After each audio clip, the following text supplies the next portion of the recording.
Hi, I'm Rosen with Keller Williams here in Chicago. One of the top questions I get from buyers, especially first-time buyers, is how much income do I really need to buy a home in Chicago?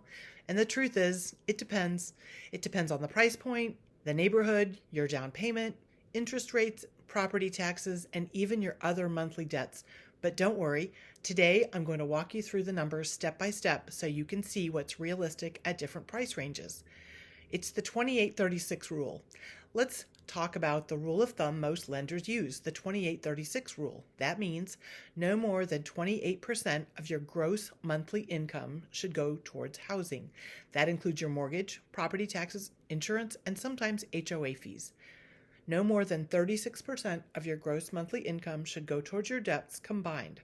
Housing plus things like student loans, car payments, and credit cards. So when you're thinking about how much house can I afford, lenders aren't just looking at the home price, they're looking at your full financial picture.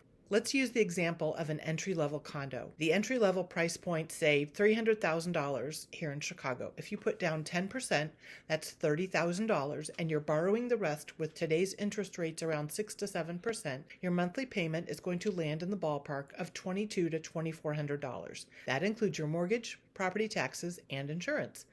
To qualify comfortably under the 28% rule, you'd need to earn about $85,000 to $95,000 per year.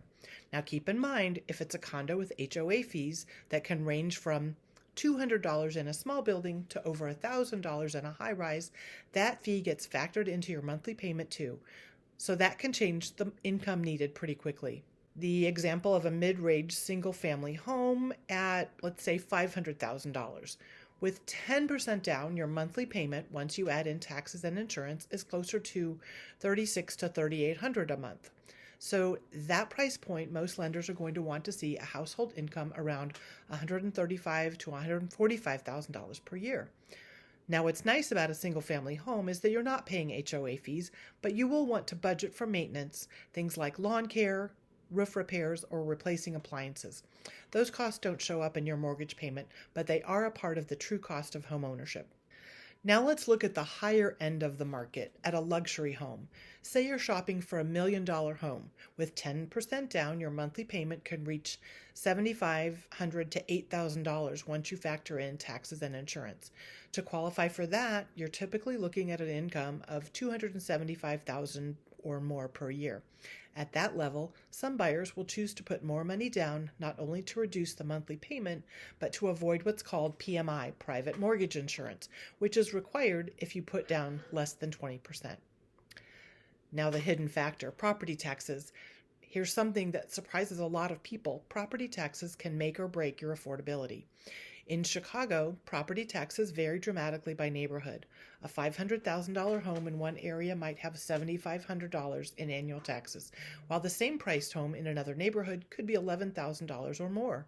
That difference alone can shift your monthly payment several $100s, which in turn changes the income you'll need to qualify.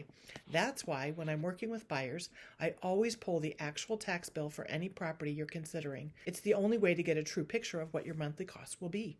The good news, there are programs and options. So by now you might be thinking, wow, those numbers sound a little intimidating. And yes, Chicago real estate isn't cheap. But here's the good news. You don't have to figure this out on your own. There are loan programs, down payment assistance grants, and first-time buyer incentives that can lower the income you need to get into a home. Some programs allow you to buy for as little as 3% down. Others help cover closing costs. And lenders can also look at your full financial picture, so if you have a strong saving or low debt, you might qualify more easily than you think. So how much income do you really need to buy in Chicago? The short answer is, it depends. It depends on the price point, the neighborhood, the taxes, and how much you're going to put down. The longer answer, and the one that really matters, is there's usually a path forward no matter where you're starting. I'm Rosen with Keller Williams in Chicago, and I'd love to sit down with you and run the numbers for your specific situation. Together, we can figure out not just what you qualify for, but what makes sense the most for your lifestyle and your budget.